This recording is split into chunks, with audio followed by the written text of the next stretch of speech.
You don't have a fate problem, you have a choice problem. Have you ever wondered if your choices really matter, or if life is already scripted with you just acting out a role you did not write? The culture around us often says, what will be, will be. Psychology sometimes tells us we are products of our environment, locked into patterns we cannot escape. Even in faith circles, people sometimes shrug and say, God has already decided everything, so why try? Why bother? But Scripture gives us a different picture. God sets before us real alternatives, real forks in the road, and He calls us to choose. Listen to Deuteronomy 30, verse 19. I have set before you life and death, blessing and cursing. Therefore choose life, that you and your offspring, your descendants, may live. God does not say, fate will decide for you. He says, I set before you. Choose. That means our decisions carry real weight. They're not symbolic, they're not illusions. Each choice bends the direction of our lives toward life or toward death, toward blessing or towards cursing. Some worldviews lean fatalistic. They whisper that the script is sealed and you can do nothing about it. Even believers sometimes absorb this attitude. My failures have locked me in forever. Maybe nothing can change. This is the lot that I've been given by God, to be a sinner, to be a slave to sin, to be poor, to be this or that, whatever it is. And instead of pursuing relationship in God, instead of pursuing Him and figuring out, God, what have you called me to be? Who have you called me to be? What have you called me to do? You simply take the garbage and the filth that the world feeds you. But that is not the God of the Bible. He says, choose life. That means freedom. Now, hear this. Freedom does not mean chaos. God is sovereign and nothing surprises Him. Romans 8:28 says, and we know that for those who love God, all things work together for good, for those who are called according to His purpose. This is not about fatalism. That is assurance. God's sovereignty is not a cage that traps us.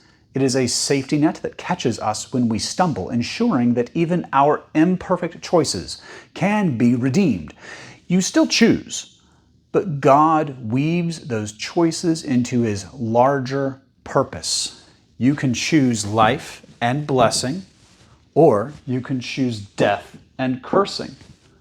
It's your call. The Bible does not talk about parallel realities and infinite lifelines. It does talk about God's design offering real forks in the road. Think of it like this. Two doors stand open. Behind one door is life and blessing. Behind the other door is death and cursing. God lets you decide which one to walk through. That is not mysticism. That is covenant. Obedience leads to life.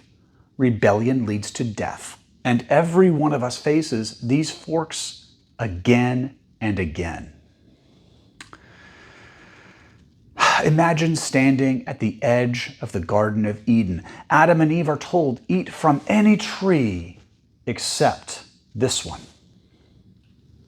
In that moment, two paths emerged.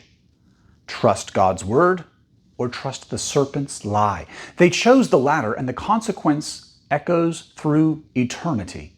Fast forward to Israel in the wilderness. God sets before them the land flowing with milk and honey, yet unbelief drives them into 40 years of wandering.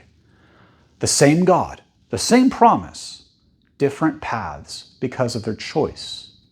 And then Joshua gathers the people and declares directly in Joshua 24:15, choose this day whom you will serve.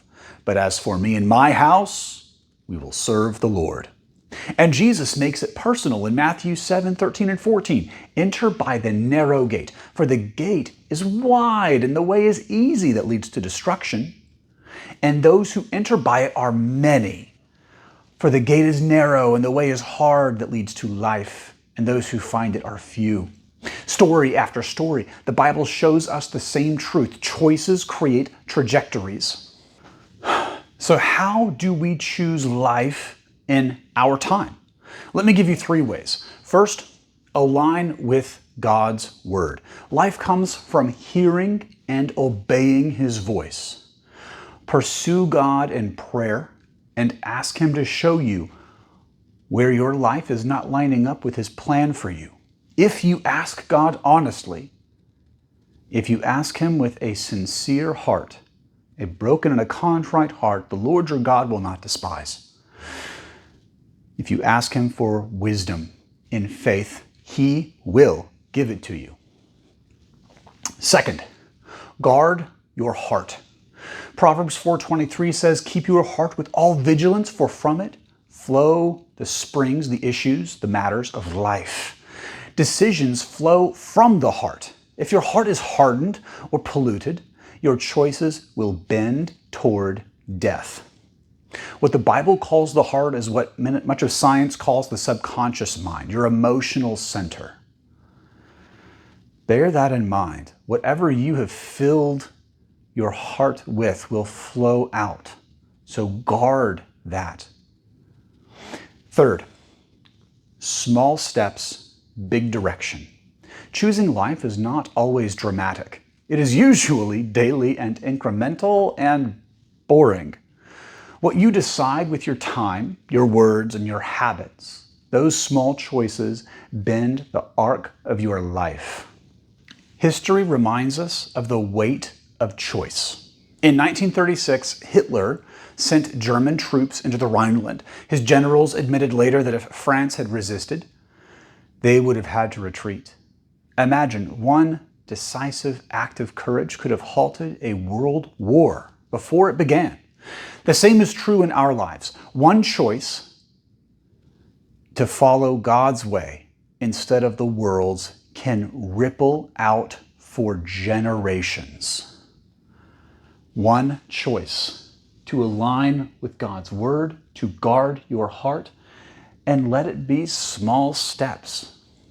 That one choice that you make, one little thing that you do now, could echo through generations of your family.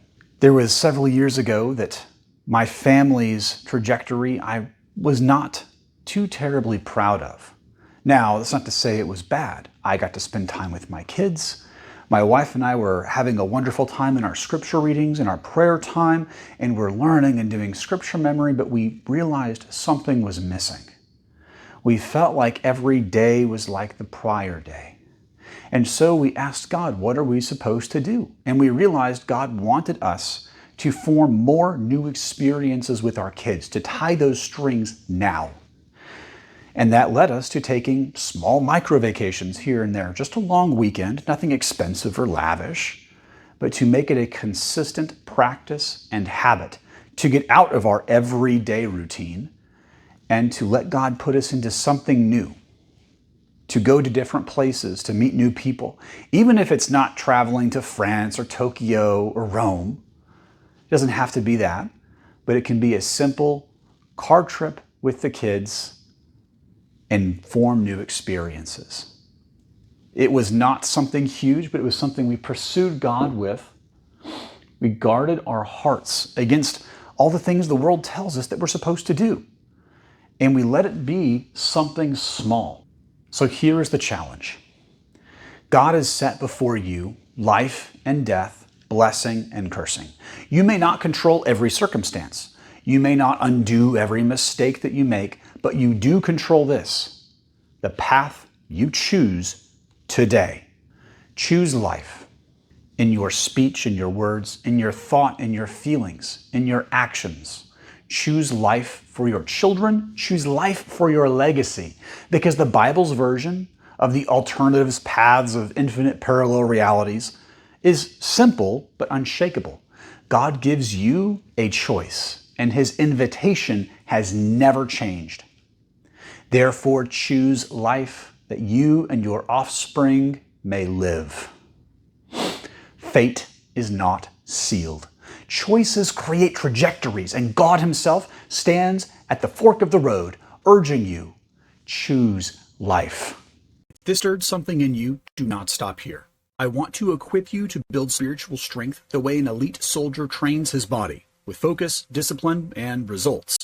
It's called the 5 Pillars of Kingdom Courage, 5 specific battle-tested disciplines to help you feed your faith, speak life, take spiritual ground, walk with people who sharpen you, and obey God quickly before doubt and fear talks you out of it. If you've ever felt passive, stuck, or overwhelmed, these pillars will give you a clear foundation to move forward with power. Click the link in the description and you will get a free 1-page pillars guide and a private video walking you through the framework. If you're ready to stop coasting and start building, this is for you. Click the link, grab the guide, and I will see you inside.